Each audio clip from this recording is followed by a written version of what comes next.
Hello guys. तो आज की वीडियो में मैं पढ़ने वाली हूँ ऐसे 210 फ्रॉम चैप्टर 11।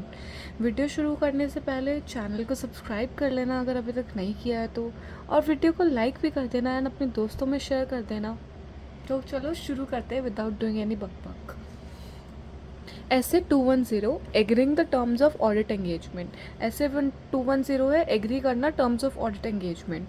ये इंटरेस्ट ऑडिटर और क्लाइंट दोनों के इंटरेस्ट में होता है टू डिसाइड करना terms of audit engagement. Auditor जो है वो भेजता है क्लाइंट को एंगेजमेंट लेटर। अब उस एंगेजमेंट लेटर में ना क्या टर्म्स होते हैं वो पढ़ेंगे हम इस ऐसे में।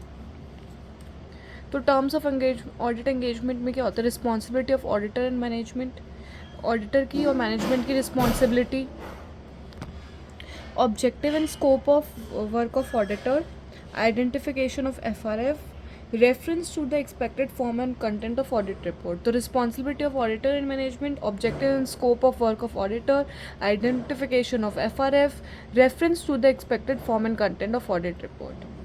अब प्री कंडीशंस ऑफ ऑडिट क्या होते हैं? प्री कंडीशन ऑफ ऑडिट में FRF use to prepare FS shall be acceptable. जो फाइनेंशियल रिपोर्टिंग फ्रेमवर्क यूज़ किया गया है प्रिपरेशन ऑफ FS में वो एक्सेप्टेबल होना चाहिए। तो FRF use to prepare FS shall be acceptable. Determine if FRS is acceptable, determine करना कि FRF एक्सेप्टेबल है या नहीं। तो FRF use to prepare FS shall be acceptable and determine if FRF is acceptable. अब मैनेजमेंट को shall agree to the premise on management shall agree to the premise on which audit is conducted. तो पहला FRF financial reporting framework use to prepare FS shall be acceptable, determine if FRF is acceptable, management shall agree to the premise on which audit is conducted. Obtain करना an agreement from management that management understands and acknowledges its responsibility. तो obtain करना an agreement from management that management understands and acknowledges its responsibility.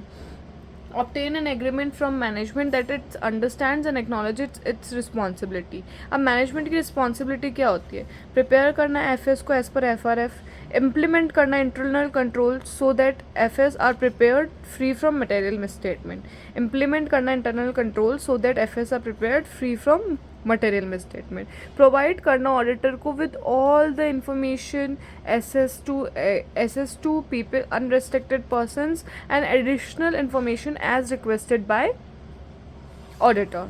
तो preconditions of audit में क्या होता है? FRF use to prepare FS shall be acceptable, determine करना कि FRF acceptable है या नहीं, और management shall agree to the premise on which audit is conducted. Management shall understand and obtain an agreement, एक एग्रीमेंट ऑब्टेन करो from management में that management understand and acknowledges its responsibility. उसकी responsibility क्या है? इम्प्लीमेंट करना internal control so that FS are prepared free from material misstatement, to prepare FS as पर FRF and to provide auditor with provide the auditor with all the information that management has knowledge in relation to FS। सारी information जिसकी management को knowledge है in relation to FS, additional information request for the purpose of the audit, additional information as requested by the auditor, and provide unrestricted access to people, unrestricted access to persons। अब change in terms of audit condition, audit engagement. अब है ना audit engagement के terms में change हम कब करेंगे? जब ऑडिटर रीजनेबल जस्टिफिकेशन अगर ऑडिटर को मिल जाता है तो ही वो change in terms of audit engagement करेगा, अदरवाइज नहीं करेगा। तो auditor shall require reasonable justification. अब रीजनेबल जस्टिफिकेशन क्या हो सकता है? Change in circumstances affective the need of service, मतलब जो इस पर्पस के लिए ऑडिट करा जा रहा है उन्हीं के सर्कमस्टांसेस में चेंज हो गया है तो ज़रूरत है। तो change in circumstances affecting the need of service, misunderstanding regarding the nature of audit, कोई मिसअंडरस्टैंडिंग हो गई हो, या restriction on the scope of the work of auditor by management और बाय सर्कमस्टांसेस। तो 3 केसेस में रीजनेबल जस्टिफिकेशन होगा। पहला, change in the circumstances affecting the need of service. दूसरा, misunderstanding regarding the nature of the audit.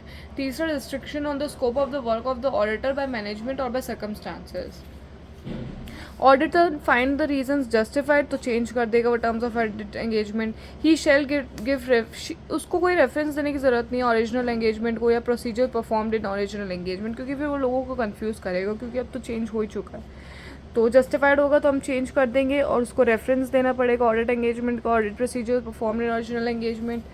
Not justified, अगर justified नहीं है तो he shall not change the terms of audit evidence engagement. अगर reasonable justification नहीं है तो उसको नहीं करना है, वो विड्रॉ कर देगा इफ परमिटेड बाय लॉ. और अगर नहीं है permitted, determine if there is an obligation as by contract और otherwise report the matter to TCWG and owner. अब रेकरिंग ऑडिट क्या होता है? Auditor revises the terms of factors and circumstances in which auditor revises the terms of engagement or reminds the entity of existing terms. या तो वो change कर देगा terms of audit engagement को, या फिर रिवाइज करेगा, रिमाइंड करेगा एंटिटी को of existing terms, remind the entity of existing terms और रिवाइजेज द ऑडिट एंगेजमेंट. ठीक है. तो अब चेंज इन अब कौन से ऐसे सर्कमस्टांसेस है और फैक्टर्स है जिनमें ऑडिटर जो चेंज कर देगा टर्म्स ऑफ ऑडिट एंगेजमेंट, या फिर है ना एग्जिस्टिंग टर्म्स जो है उनको रिमाइंड करवाएगा.